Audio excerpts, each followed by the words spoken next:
Okay, everybody, please quit bragging about how many days you have left. We have to work over the summer. Come on. It will be a minute before we start because we're still having a lot of people join the meeting and we want to make sure everybody hears everything. So give it till 9:01 and I'll start the meeting then.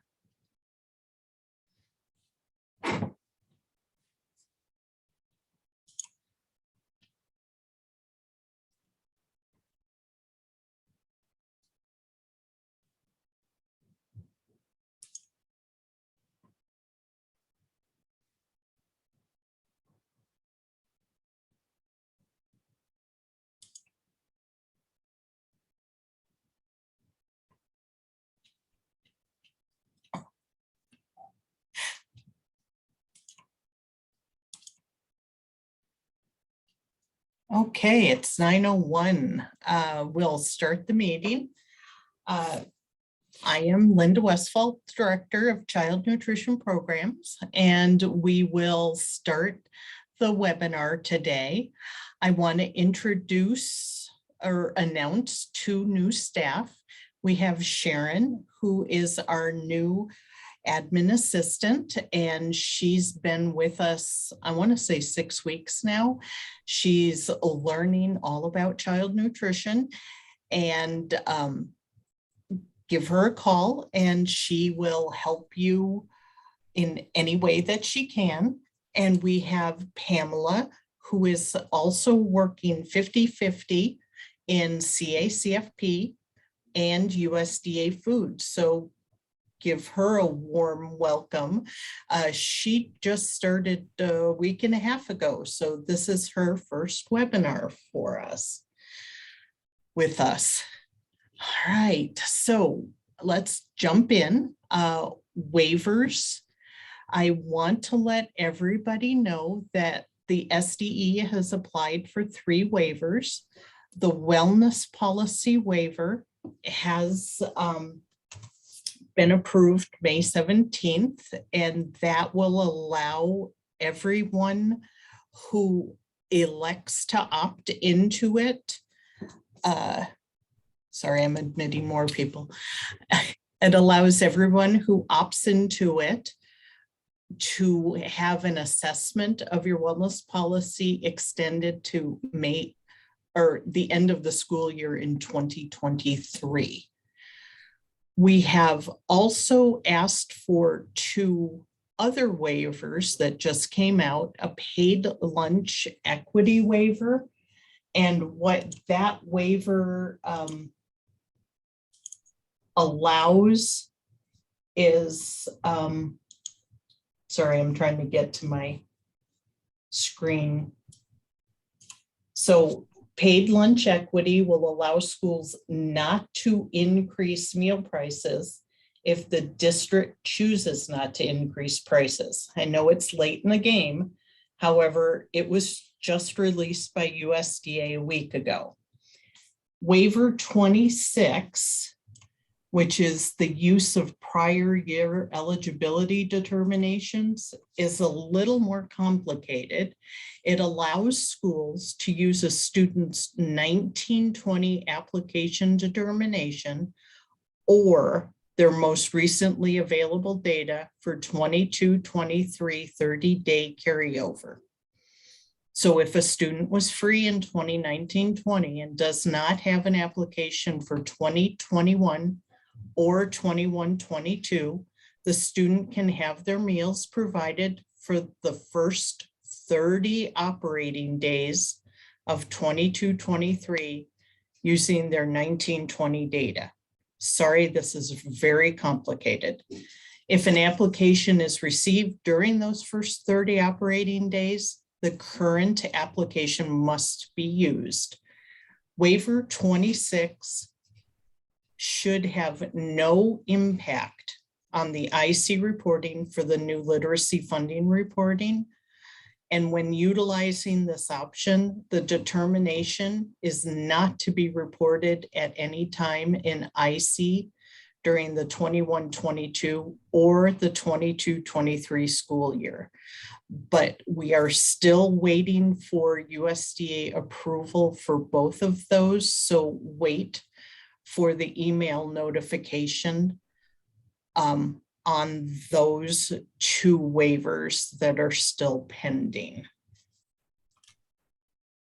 Right, now I will turn it over for renewal. All right, thank you, Lynda. Guys, I'm going to go over some couple reminders for renewal for NSLP renewal for school year 22-23. I know we're really excited to leave for summer and there's still a lot of stuff up in the air, but start now, get what you can done. At least we'll have an idea of what we're working with. To go over again, some paid lunch equity things.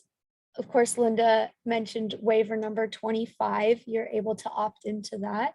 We also released the attestation that you can complete and upload with your December 31st fund balance in the checklist summary section of your renewal packet. And then we also have the PLE tool coming soon. We're kind of still on a hold there, but just to announce that is in the works. And lastly is don't forget your breakfast. With how operations were last year, you didn't need to check breakfast, so it didn't roll over into this school year's packet. And we are seeing a lot of people miss that, and we don't want you to lose out on your breakfast reimbursement. And one thing that is not included on this slide that is also very important is to please complete the health inspection section of your renewal packet. If you have any questions, please reach out to your coordinator assigned to your packet, or any of us can help direct you in the right direction. That's all I have for renewal. So I'm going to turn it over to TJ to go over some USDA Foods things. Good morning, everybody. Hopefully you can hear me through my froggy voice. I apologize, but I'm going to do my very best to share some really important information. Most things in child nutrition right now are winding down, but USDA Foods is, that's not the case for us. This is always a challenging time of year because we're trying to wrap up the old school year while we're stepping into the new, and there's lots of moving parts and pieces. So we just want to cover some really important time-sensitive information. So first of all, we know that for school year 21-22, all raw bulk material pounds, regardless of the bank, will be swept. So if you still have raw bulk material peanuts that you were unable to use during school year 21-22, or perhaps it's some of your pork because we didn't have access to some of the products. Chicken, dark chicken may be another one. All of those banks will be swept. And I felt like it was really important to explain why we do this. We conduct the sweeps policy, and we wrote the policy and we implement it for very strategic purposes, because the process is to eliminate the need for the state agency to report to USDA any individual banks that are over the allowable 6-month inventory. And in order to make that determination, to be able to report per USDA regulations, the state agency would actually have to conduct an independent analysis of each and every RA's existing raw bulk material banks. So if a school district asked, use some of their entitlement for peanuts and chicken and beef and pork and apples, the state agency would have to look at what was requisitioned, how much of that is left over, and is it over a 6-month supply? That is not sustainable for us. And I know many school districts feel like it's not fair that you didn't have access to some products, but we are working under constricted staff right now. And even if we were fully staffed, it is not a sustainable process. That is why every state in the nation has a sweeps policy, because we are working to avoid that reporting requirement that it's required through USDA Foods regulations.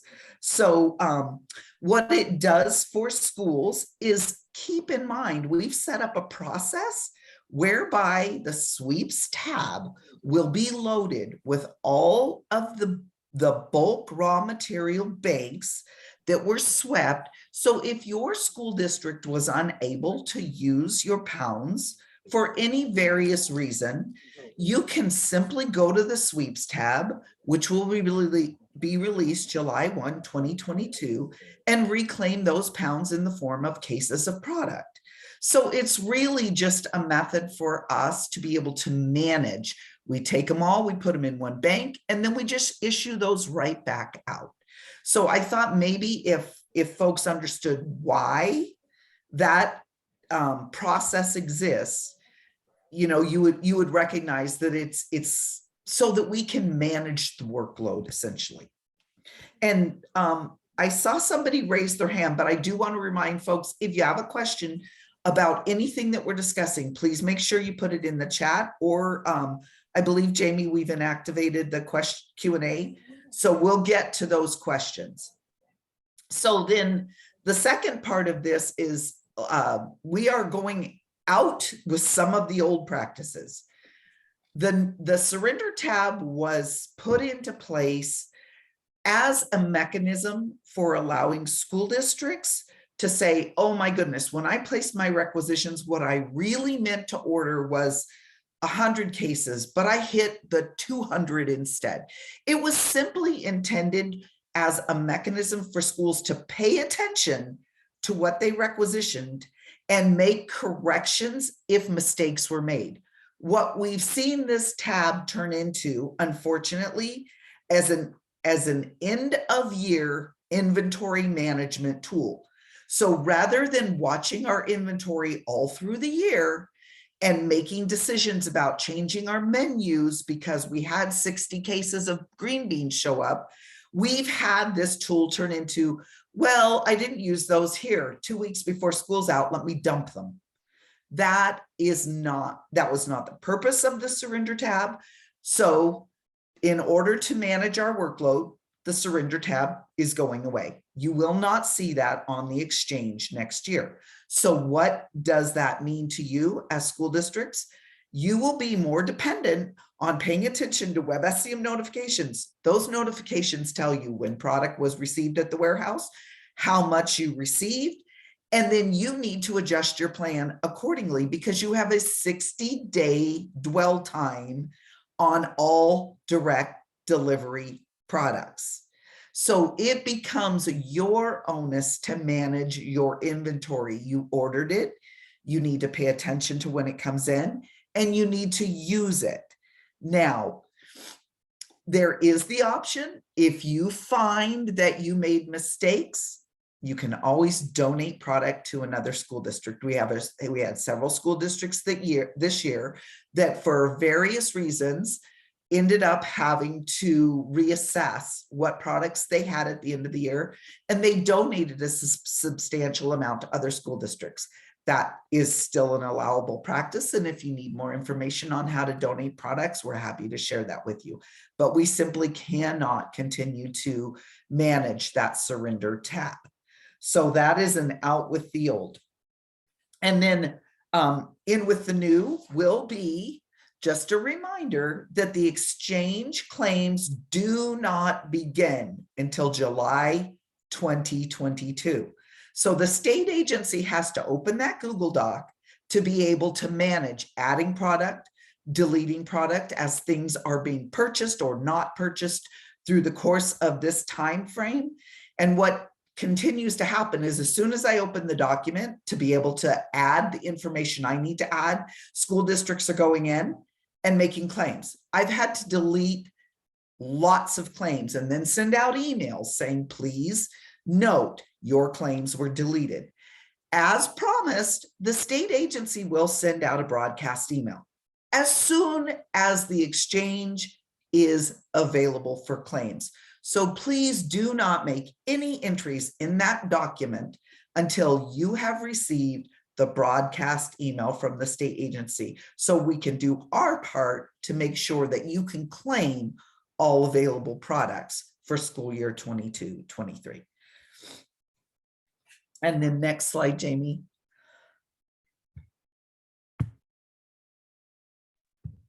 Thank you. So let me explain what's currently happening with USDA Foods, because many of you are probably seeing WebSCM notifications, and we've actually received several emails with fantastic questions. So for those of you that have been watching those notifications and asking what they mean to you, thank you, because that does make our job easier. We at least know that there is an awareness factor that, hey, I'm impacted somehow by what happened at the USDA level.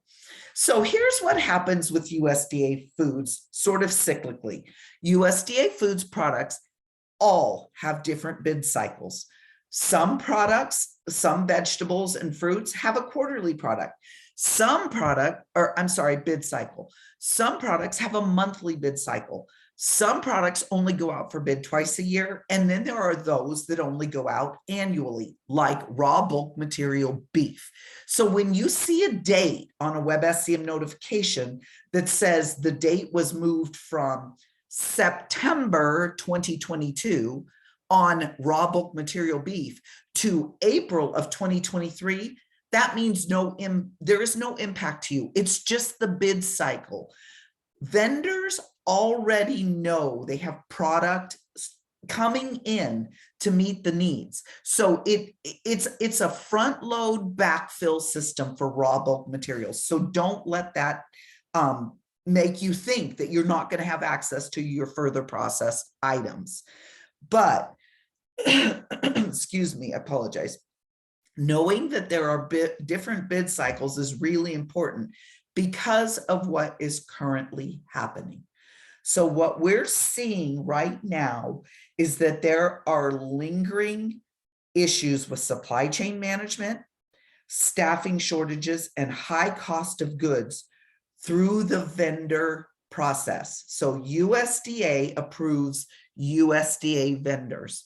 Those vendors are experiencing constraints, right? We're seeing it in grocery stores.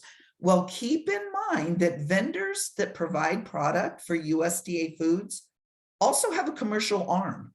They always have had a commercial arm. Tyson doesn't just provide products to schools.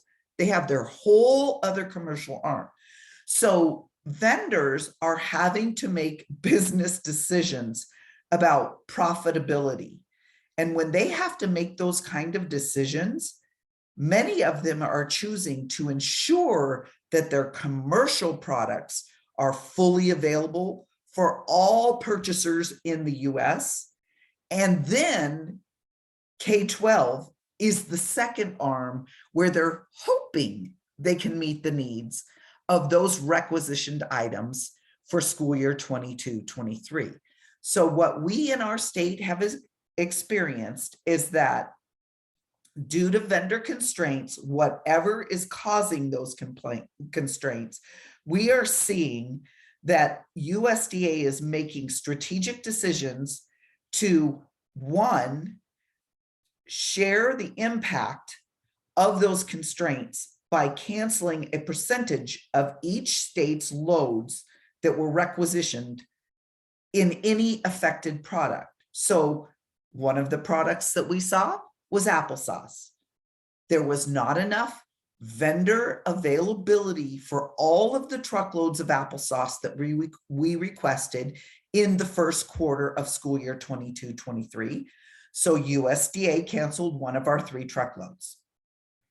Additionally, USDA is choosing to share the impact by only awarding, excuse me, bids on a percentage of each state's loads for the affected product. So they're trying to minimize how vendor constraints will impact states. So they're taking a percentage of the bids and awarding them And if there's a break-even point on pricing, they're trying to get those awarded. But if the pricing is coming in higher than what USDA deems reasonable, they're not awarding those bids. So that means that that bid will not occur until the next cycle. So if it's a product that's on a quarterly bid, it won't go back out to bid until October. And that's really problematic for a small state like Idaho, because it's important to recognize that we have limited capacity in our state contracted warehouse. And if everything that we anticipated getting delivered July 1 through September 30th, even if half of that gets bumped to an October-December bid cycle, we already had truckloads filling those slots. And our state contracted warehouse will not have enough room to receive the bumped product in that bid cycle. So the state is having to actually choose to cancel some products because we can't receive back-to-back trucks. We don't have capacity. So this year is really challenging my patience and ability to make really strategic decisions. But I am working at it day to day. I want you guys to know that I am evaluating our entitlement, our capacity, our options every single day. In 1 week alone, I had 3 products that were impacted and had to go back, review our original plan, make a decision about what's going to happen next. Is it good business sense for us to buy? Is it not? So I just want you to know that if you're seeing all these WebSCM notifications, please don't panic. I'm really trying to have your best interest at heart, and we'll keep you updated as to the final result of those impacts. But the other thing to keep in mind is that USDA is experiencing absolute no bids on certain products during current bid cycles. So that means every load is canceled. And it means that loads will go back out to bid in the next bid cycle. If it's only a twice-a-year cycle, we can't take product in January that we anticipated receiving in July. There won't be enough time to use it in the school year.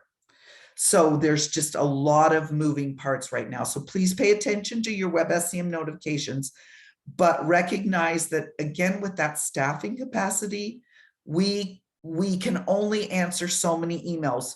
Please, please, please, if you need to ask a question, use the USDA Foods team at sde.idaho.gov email so that everyone on our team can work to answer those questions. If it comes directly to me or directly to Kat, we can't guarantee. And we've added Pamela to that email, and we've added Lynda to that email stream because we just don't have the capacity to make it all happen, but we're trying.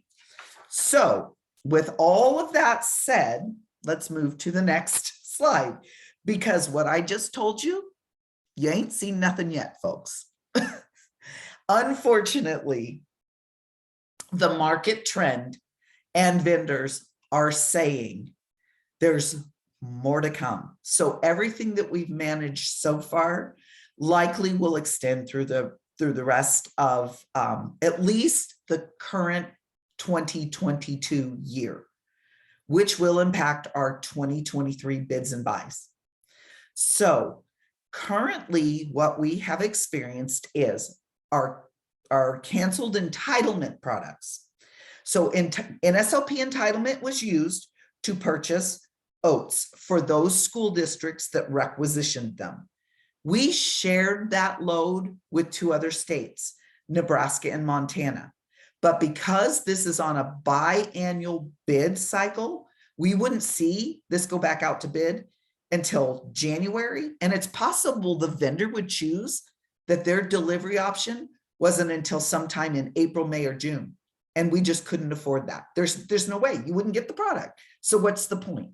So that was canceled. The same is true with that applesauce truckload that I told you about. It had to be canceled because then we would be receiving 3 back-to-back truckloads of applesauce, and we did not have the capacity for that. So those products were purchased with NSLP entitlement.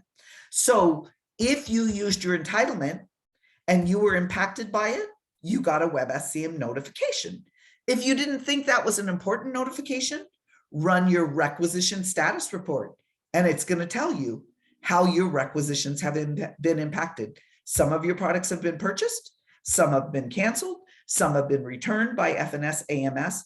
Run the report and know where you stand, and keep running it so that you know what moving parts are affecting your school district. Now, the other issue has been, remember how excited we were because we got $1.6 million gifted to us in the form of what was called CCC funds. And we let everybody know, hey, the state agency is going to do a really great thing. And we're going to buy, I believe, 22 truckloads of, or 29 truckloads of 22 different products. Yeah, didn't work out the way we planned at all, because those vendor constraints are also impacting the CCC products. Here's where we talk about unintended consequences, because if you dump on vendors billions, because Idaho only got 1.6 million, billions of dollars of business that must be conducted between July 15th and September 30th, and you're already having constraint, what's going to happen? You're not going to be able to meet the needs. So our CCC products have been canceled too. Those were free to the state, except we were strategic about what products we chose. We wanted to choose high value items, high cost items, and unfortunately, every single truckload of orange juice that we requested was canceled because of vendor constraints. So we will have no orange juice this year. We can't offer it through USDA Foods. Even if I tried to buy it with my entitlement, there's no product. So it's off the table, which means what? If you serve orange juice, you're going to have to buy it commercially. There's just no other way to say it. It's ugly, but it's reality. The same is true with the penne pasta that was requested by the advisory council. Our entire truckload of penne pasta was canceled because vendor constraints. So I just want you guys to run your reports, know what's happening, know how you've been impacted. It's really critical. So then let's go to the next slide. And there's more. So we had some options. So this is what the state agency made a decision to do, because remember that USDA is only going to pay pricing that is considered reasonable. So we had to meet with USDA and say, okay, what are you seeing in the market with vendors? What is their capacity? Where are we at? What things are getting awarded? What isn't? What kind of a strategic plan should we have moving forward? So we were able to take some of the CCC products that were purchased with CCC that ended up getting impacted in this vendor constraint and choose to use some of our NSLP entitlement to go ahead and ask for participation in the next bid cycle.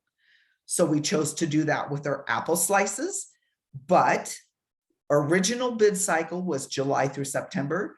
Now it's going to be bumped to the October bid cycle. So we're hoping for a delivery date of October 15th.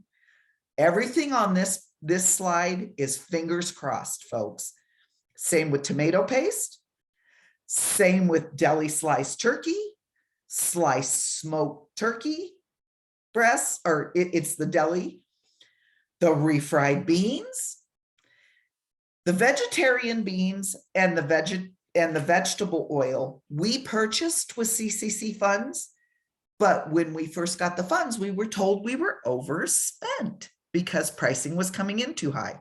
So we had to cancel these products off of CCC and rebuy them with our NSLP entitlement. but we also had to accept different delivery dates. So those products were moved.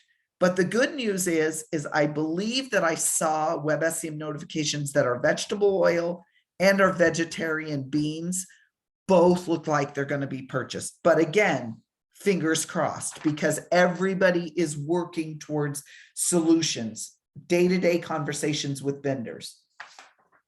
So next slide, please. So we're playing Let's Make a Deal, folks. That's where we're at. We are trying to plug holes where we can. So because our Panay pasta got canceled, we reached out to other states that we knew had full truckloads of product. What typically happens when a state buys a full truckload is they are in the same boat we are.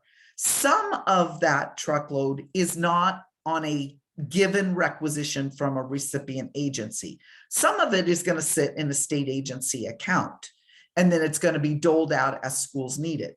So I assessed states that we're allowed to split with, and I noticed that Washington had a full truckload. I sent them an email. I said, I don't know if you guys are in a position, but Idaho would take whatever you can give us. They happen to have 473 of the cases of their truckload were extra product that the state was going to have to get rid of over the course of the year. So I said, pick me, I'll take it. So I gave them my entitlement. I took their 473 cases, and that will come into our warehouse on October 15th. But because we had planned to offer it on the CCC tab, and there are only 473 cases, this is going to be a product that you'll see on the surplus tab, because I need to reclaim my entitlement. Many of you school districts have had canceled products. If you want this product, you'll claim it, and I'll just take your entitlement back. It's fair. You get it, I get the money back. That's how we're working that. And then, of course, behind door number 2 was we had the option to take some of the products we bought with NSLP entitlement, excuse me, and convert them to CCC. So if we had already made a declaration about our CCC funds, but products that were available through CCC were purchased, are being purchased regularly, we could say, okay, I used entitlement to buy 2 truckloads of the beef that our state uses regularly. And our beef was purchased for July and August delivery dates using our entitlement. I asked USDA to convert that to a CCC product. So we got our value from the lost CCC cancellations back, and schools that were on those requisitions got the credit to their entitlement. So this is the backfill that allows you to be able to claim other products that we have to pay with entitlement. The same is true with the chicken fajita strips. We did the exact same thing. We converted them from NSLP purchase to a CCC purchase. And you'll see those on requisition WebSCM notifications, and they're confusing. But if you see something that indicates that, you're the big winner. You chose door number 2. So you're behind the door with us. And then, of course, door number 3 was we still have some CCC product out there that we don't know if it's going to get purchased or not. So I have this strategic plan sitting behind door number 3. And what that looks like is if we end up with additional CCC products canceled on us, I'm going to backfill again with other NSLP available products that are on a monthly bid cycle. And you know what? Cheese is in that group. Our 10036, our 100012, and our 100021. All those products are products we use on a regular basis in the state. And if I don't get buyouts on some of my other CCC products, I'm going to tell USDA, okay, convert all the cheese that I bought or some of the cheese a truckload, 2 truckloads, whatever it will take to redeem the full value of our CCC 1.6, convert those to our CCC and give me back the entitlement. So any schools on those truckloads will see the same process occur.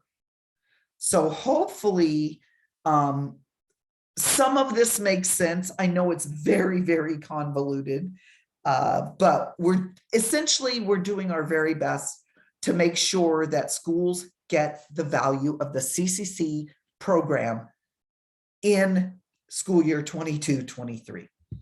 So with that, let's go ahead and move on. And Hey, TJ, I raised my hand, but maybe you didn't see that. This is Kat. oh yes, sorry, Kat, go ahead. Just want to remind everyone to be mindful. I mean, we're not getting the full truckload. So remember, when you take it, please only take what you can use. Don't take more. I mean, since it's such a limited amount, we want to kind of make sure everybody gets their share. Thank you, Kat. That's really an important distinction. And the other thing to keep in mind is that going back to the slide where I talked about the surrender tab, I will tell you that 9 out of the 10 requests for surrender included products that a school had claimed off the exchange on one of the tabs of the exchange. That is absolutely forbidden, because when a school district claims product off the exchange, it sat at the warehouse for months and months and months. No other school had access to it. And then you're asking me at the end of the school year to take it back and offer it to another school district? Nope.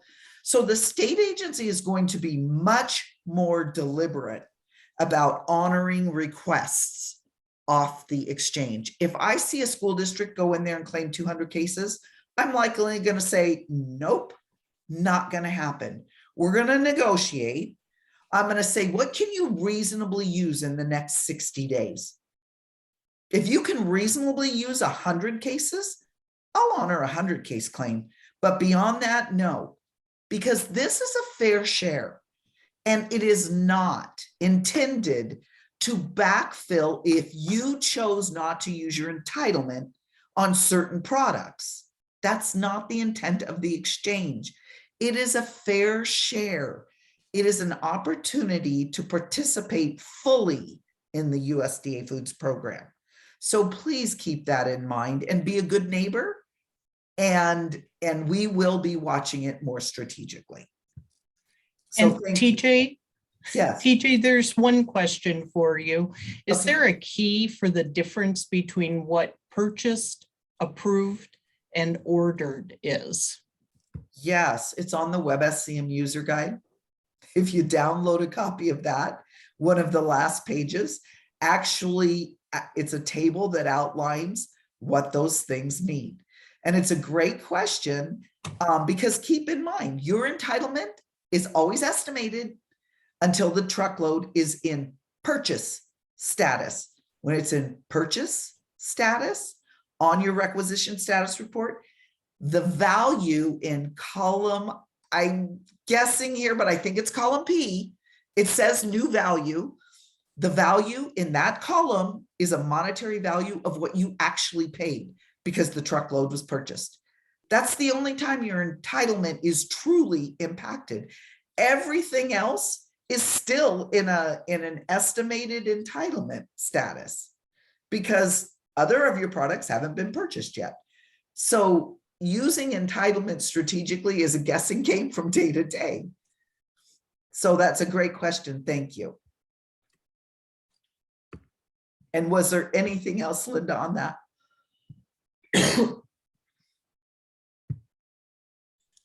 Yes, but I think we need to move on to Mary Ann right now. Let's do it. Okay, and please send your questions, any and all, to USDA Foods team at sde.idaho.gov. Thank you all so much. Thanks, TJ. Good morning, everyone. So I just have one slide as a SFSP reminders for our summer food service program folks operating for summer 2022. Please note this is for the summer food service program, not for the seamless summer operation program operators, because I know that we have a small handful continuing on with SSO this summer. So just a few reminders. I am working very, very hard in getting the renewal SFSP packets approved. So far, I think I have like 46 approved and still a little bit to go. So if yours is not in an approved status yet, that is my goal this week and next week to get that all completed. Please make sure to double check in my Idaho CNP to make sure that your packet is in an approved status prior to the first day of your operation. I believe I prioritize for the sponsors that have started this week and that are starting next week. I've prioritized your packet to be approved. But if your program operation does not start until mid-June, I'm kind of trying to, again, prioritize that. But like I said, I'm working very diligently in getting the rest of the packets approved. But please just make sure you do your own due diligence as well to make sure that you are in an approved status before the start of your program operation. Once I have your packet approved, we are sending out the packet approval letters. So that has been Sharon, our new admin assistant. She has been sending that out. If you have any questions at all in regard to that letter, please let me know. And of course, if you have any changes or updates in your program operation, after your packet has been approved, you are more than welcome to update your site application or any information in your packet if you need to. If you do, go ahead and resubmit your packet. For any changes in regard to meal service times or dates of operation, please make sure that you get that updated quickly and resubmit that to the state agency so that I can approve it, to ensure that it is in a approved status before you implement those updates or those changes in your packets. And then also, once you receive your packet approval letters, if you are scheduled for an administrative review this summer, you will be receiving the review notification letters. I sent out a couple yesterday, and my goal is to send out the rest this week.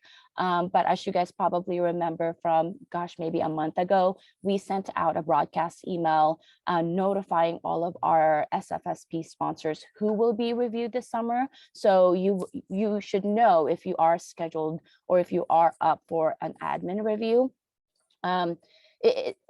We are working, like I said, we finalized our dates. We're sending out the review notification letters. Obviously, it is a little bit later because that is all up to determining when the programs are operating this summer who are scheduled to be reviewed. And so it's always a scramble, very last minute, because we're waiting for those sponsors to submit their packets to determine when they're operating so that we can route our travel for the entire summer. But we got that finalized. We're sending out the letters, the review notification letters this week. So please keep an eye out for that. And then as a final reminder for this summer 2022 operation, we are going back to normal or traditional operation of the summer food program. So that means we are going back to congregate feeding. Parent and guardian pickup is no longer allowable. And we have to return back to the point of service meal counts. So that means, you're not handing off, obviously, to the parents or anyone besides the child, but as you're handing that meal to the child, you're marking it in your meal count form or your clicker. So handing the meal, clicker, handing the meal, tallying. So if you have any questions at all, if there's any confusions regarding returning back to normal operations, please let me know. We will get, we'll help you as soon as we can. And you have our number, you have our emails. So please reach out to the summer food team and we would be more than happy to help you out. So if you have any questions, please indicate so on the chat box. But that is my reminder for the summer food operation this summer. So I will hand it off to Jamie or to whoever is taking on the next slide. Thanks, everyone. Thank you, Marianne. There is one question in the chat from Katie. Is there an update on the SFSP meal counting software?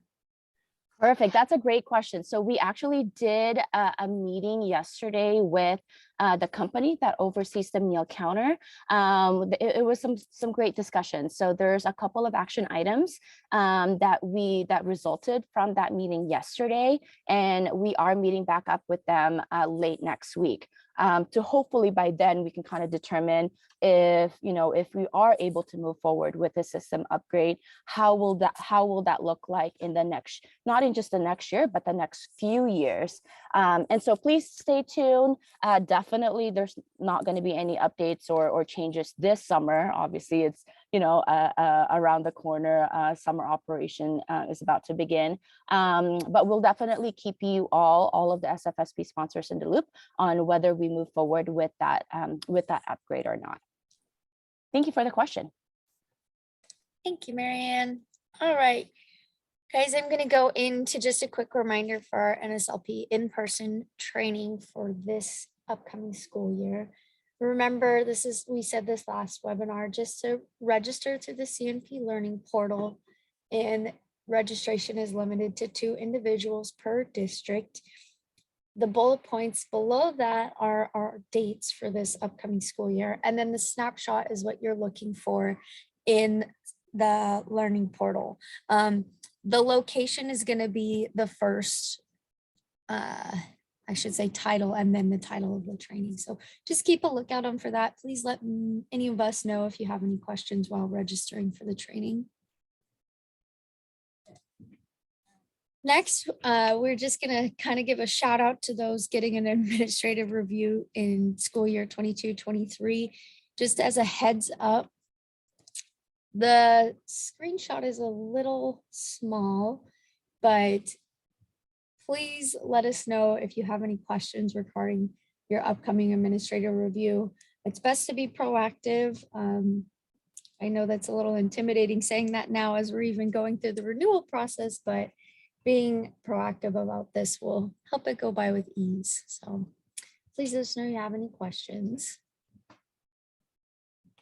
And lastly, for the webinar is just some updates and resources from USDA. These all went out via broadcast email, but just as a quick reminder, the Nutrient Analysis Protocol Manual was sent out, I want to say at the beginning of the month. This is available in download forms on our website and on the FNS website as well. And lastly, this is kind of a big update. The new NDS has been released. This is a new long statement. So the short statement has stayed the same.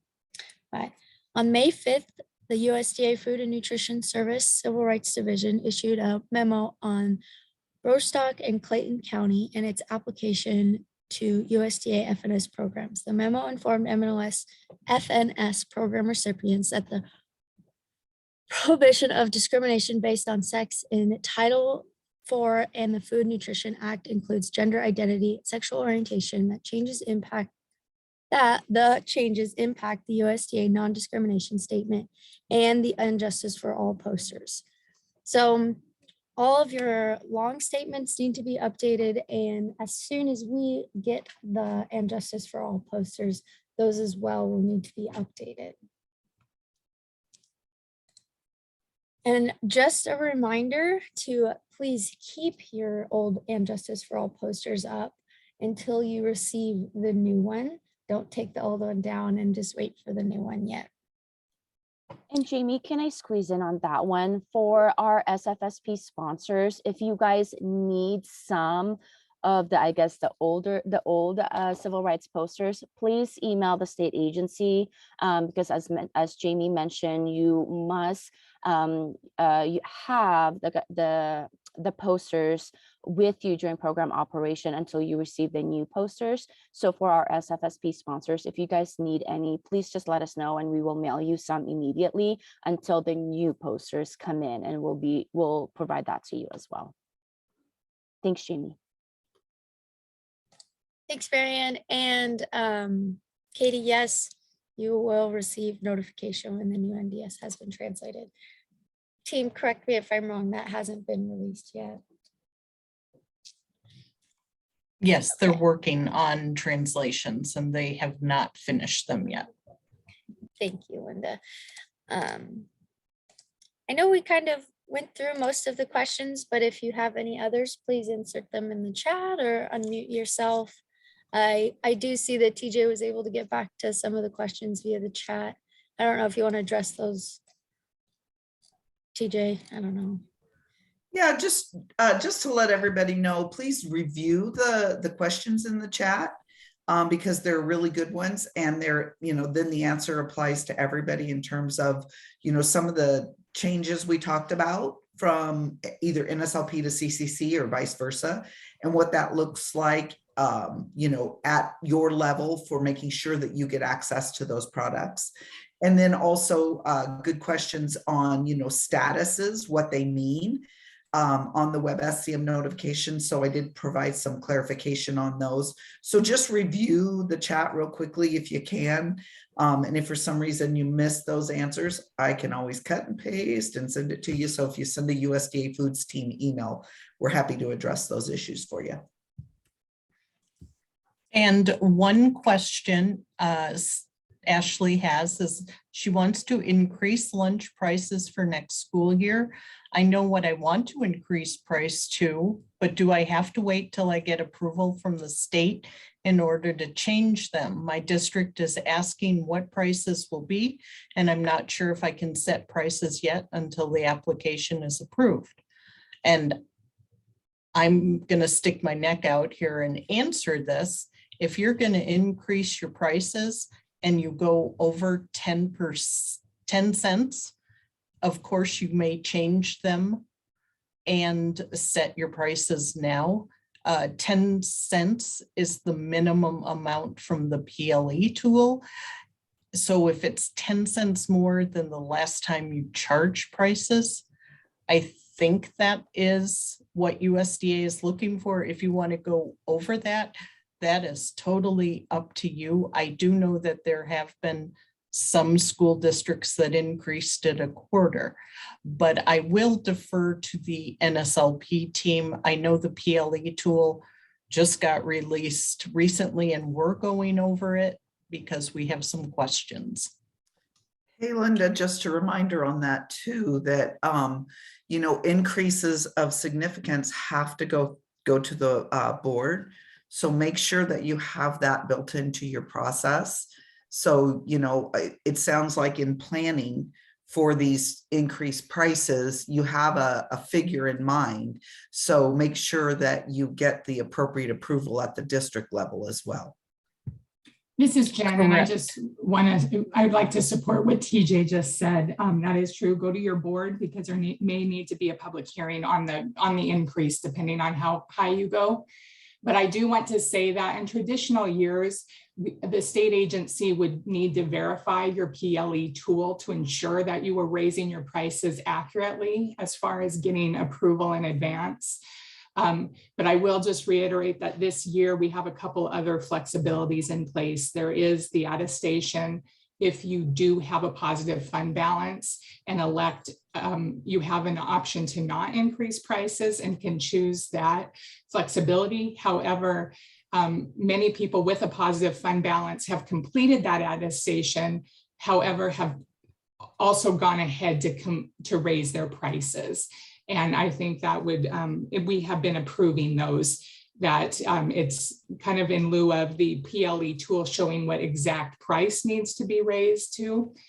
We're approving a decision by the district based on the other flexibilities provided. And one's the attestation and the other is the fact to not actually complete the PLE tool for this year. And that is the approval we're waiting from USDA for. Hope that made sense. Thank Stay you, Jen tuned. and TJ and Linda for chiming in on that. I don't see any other questions. But like everyone has said, if you have more, please feel free to reach out to the CNP email or the email specific to your program.